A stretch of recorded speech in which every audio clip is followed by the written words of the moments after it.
Good morning, Fred. How are you doing today? I'm good. How are you? Absolutely fantastic. I would love to be a fly on the wall at a Barnes & Noble or even on Amazon to see who's going to pick up this book and they're going to page through it, because there's something in it for everyone. We all want to know. We all want to snoop. We want to do something with a book like this.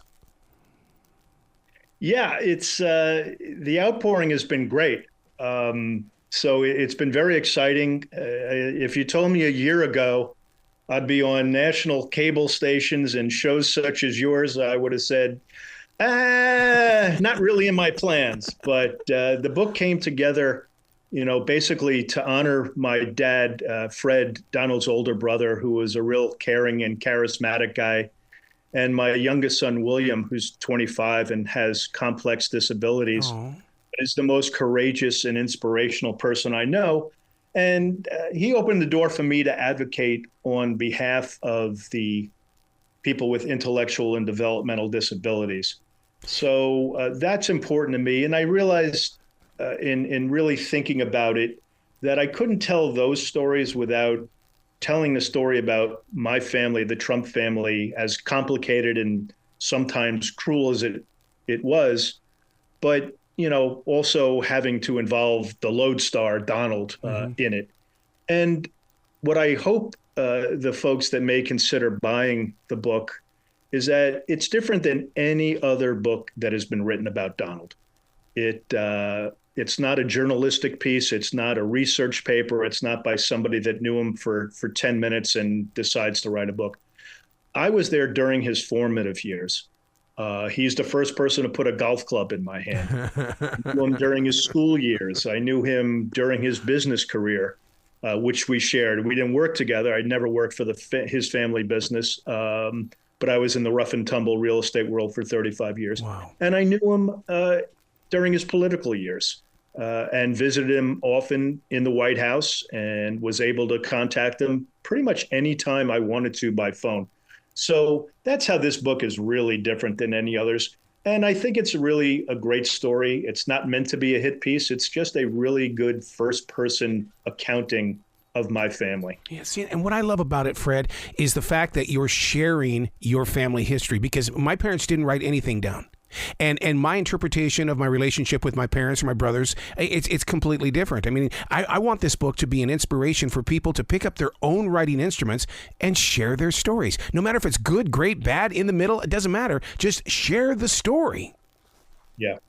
Yeah, I was speaking with someone the other day, and they shared your sentiments. I mean, every family, and I used the word complicated. That could be a positive thing, but every family has, the same dynamics. And,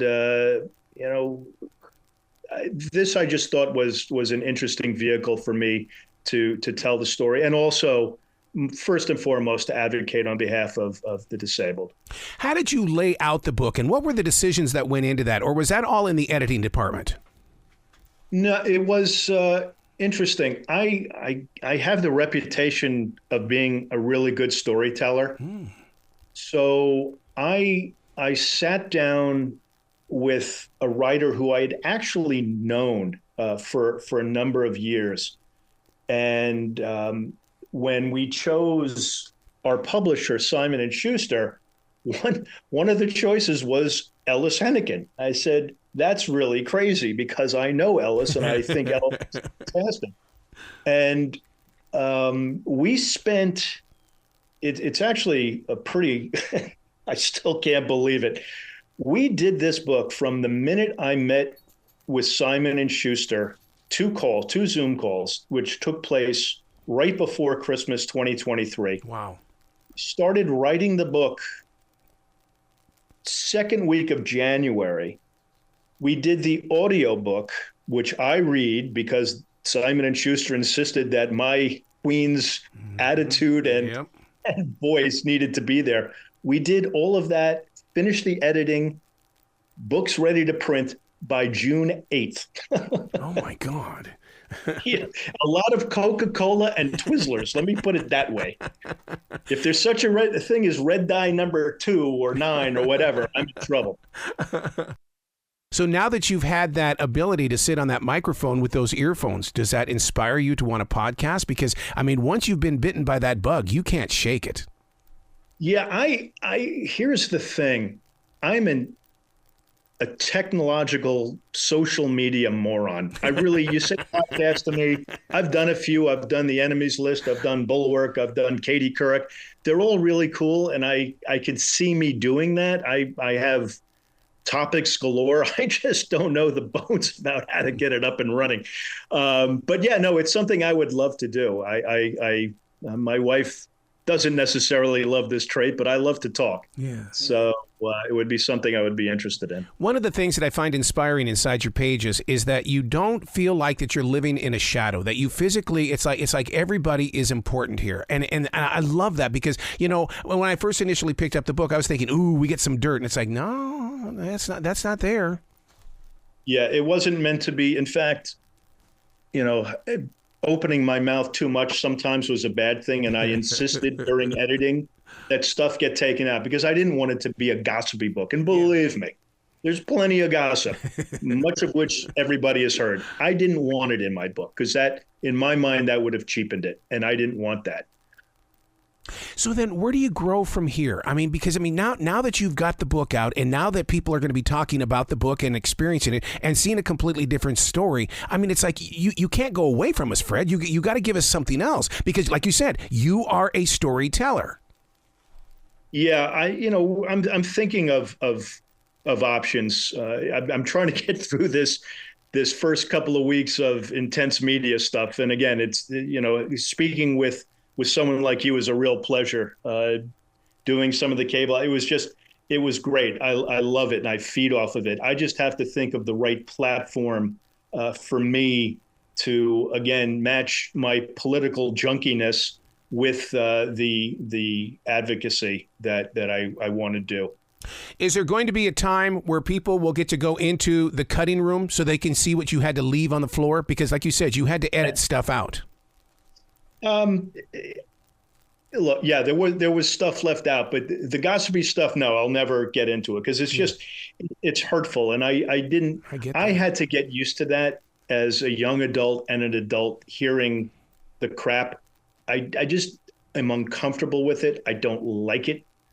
Donald sort of feeds off of that stuff and good for him. Not me. Yeah. So yeah, lots of, it's interesting you say that because I guess it's a longish book at 350 something pages. I finished editing it and all I could think of is, oh, I should have put this in there. I should have put that in there. Wow, what a great story this was. Why didn't I do that? I think just a timeline that we had to work with and maybe too much caffeine from Coke kept me away from putting everything in. Well, your experiences with, why didn't I put that in there? That's exactly what a songwriter goes through too, and that's why songs evolve and they truly believe in that and they go back in the studio and they redo different things. I mean, you're just experiencing a creative life. Yeah, all of a sudden I was in the rough and tumble real estate world for 35 years. So yeah, there was certain creativity and that's why there was a big part of marketing and sales in my industry, what I was doing. And now I'm trying to take those lessons towards my authorship, if you will, and just my second career. It's very exciting. I look forward to what's coming next. I was talking with my wife, Lisa, the other day. I really should get cards made up because I'm meeting so many people that I'd like to stay in touch with. I can't just shout my number out and have them put it in. I said, what do I put? It used to be Fred Trump, executive vice president, so-and-so real estate company. Now, is author good enough? Storyteller? Met fan? I don't know. Oh, my God. I'm just so proud of you for doing this, and I'm glad that you did it in the very tasteful way that you did. Now, the question is does this make you a daily writer in the way, do you keep a journal now? Just because you know how this world is. There's so much content available that we're forgetting our own personal journeys. Yeah, I'm not a journal kind of guy, unfortunately. Maybe it's just even in my advanced age, I still have a hell of a memory.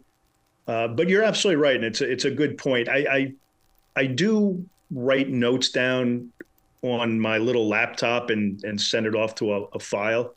So yeah, I've kept up, and what's great is I have three terrific kids: my daughter Andrea and Christopher, my oldest son, and of course William. Andrea is the social media maven. She's a great brander. She works for a branding company and has for years.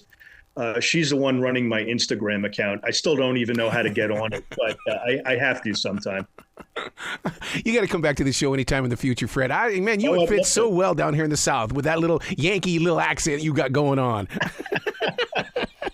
I love the South. I used to date a girl from Greensboro. Oh, I love it. I love it. Well, you be brilliant today, okay, sir? You too, man. Have a good day.